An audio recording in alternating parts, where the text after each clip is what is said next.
ବାଲେଶ୍ୱର ଜିଲ୍ଲା ସିମୁଳିଆ ଖଇରା ନିର୍ବାଚନ ମଣ୍ଡଳୀ ଖଇରା ବ୍ଲକର ପ୍ରସିଦ୍ଧ ଶୈବପୀଠ ବାବା ବକ୍ରେଶ୍ୱର ମହାଦେବଙ୍କ ମନ୍ଦିରରେ ରାଜନେତା ତଥା ସମାଜସେବୀ ଶଶି କୁମାର ସାହୁ ଏବଂ ତାଙ୍କର ଧର୍ମପତ୍ନୀ ତଥା ସିମୁଳିଆ ଖଇରା ନିର୍ବାଚନ ମଣ୍ଡଳୀର ବିଜୁ ଜନତା ଦଳର ବିଧାୟିକା ପ୍ରାର୍ଥିନୀ ଶ୍ରୀମତୀ ସୁବାସିନୀ ସାହୁ ଦୁହେଁ ମିଶି ପୂଜାର୍ଚ୍ଚନା କରିବା ପରେ ତୁଡ଼ୁଗୁଡ଼ିଆ ଗାନ୍ଧୀ ଛକ ନିକଟରେ ଏକ ସମ୍ବର୍ଦ୍ଧନା ସଭାରେ ଯୋଗ ଦେଇଥିଲେ।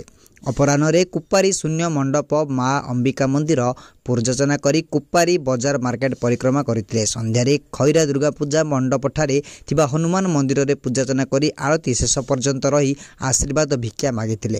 ଖଇରା ଦୁର୍ଗାପୂଜା ପୀଠରେ ପ୍ରଣାମ ଜଣାଇ ଭୋଟର ଭାଇ ଭଉଣୀମାନେ ଭଦ୍ର ବ୍ୟକ୍ତିମାନଙ୍କ ସହିତ ବାର୍ତ୍ତାଳାପ କରିଥିଲେ। ଏହି କାର୍ଯ୍ୟକ୍ରମରେ ଖଇରା ବଜାର କମିଟି ସଭାପତି ଶ୍ରୀ ରବୀନ୍ଦ୍ର କୁମାର ବିଶ୍ୱାଳ, ପଦ୍ମଲୋଚନ ଧର, ଆଇନଜୀବୀ ତୁଳସୀ ମହାପାତ୍ର, ଅକ୍ଷୟ କୁମାର ଧେନ୍ଦା, ଯୁବ ସ୍ୱାଭିମାନ ନେତା ରାକେଶ କୁମାର ବରାଳ, ମାଣିତ୍ରୀ ପଞ୍ଚାୟତର ପୂର୍ବତନ ସମିତି ସଭ୍ୟ ପ୍ରଫୁଲ୍ଲ କୁମାର ଦାସ ପ୍ରମୁଖ ଉପସ୍ଥିତ ରହି ବିଧାୟିକା ପ୍ରାର୍ଥିନୀ ସୁବାସିନୀ ସାହୁ ଓ ତାଙ୍କ ସ୍ୱାମୀ ରାଜନେତା ତଥା ସମାଜସେବୀ ଶଶି କୁମାର ସାହୁଙ୍କ ପୁଷ୍ପମାଲ୍ୟ ଓ ଉତ୍ତର ଦେଇ ସମ୍ବୋଧିତ କରାଯାଇଥିଲା। ସର୍ବଶେଷରେ ବିଜେଡିର କର୍ମୀମାନଙ୍କୁ ଶଶି କୁମାର ସାହୁ ତାଙ୍କର ସହଧର୍ମିଣୀ ସୁବାସିନୀ ସାହୁ ସାକ୍ଷାତ କରି ଖଇରା ସିମୁଳିଆ ନିର୍ବାଚନ ମଣ୍ଡଳୀରେ ଭୋଟରମାନଙ୍କୁ ଆଗାମୀ ଦିନରେ ନିର୍ବାଚନ କାର୍ଯ୍ୟକ୍ରମର ଶୁଭାରମ୍ଭ କରାଯିବ ନେଇ ଆଲୋଚନା କରିଥିଲେ।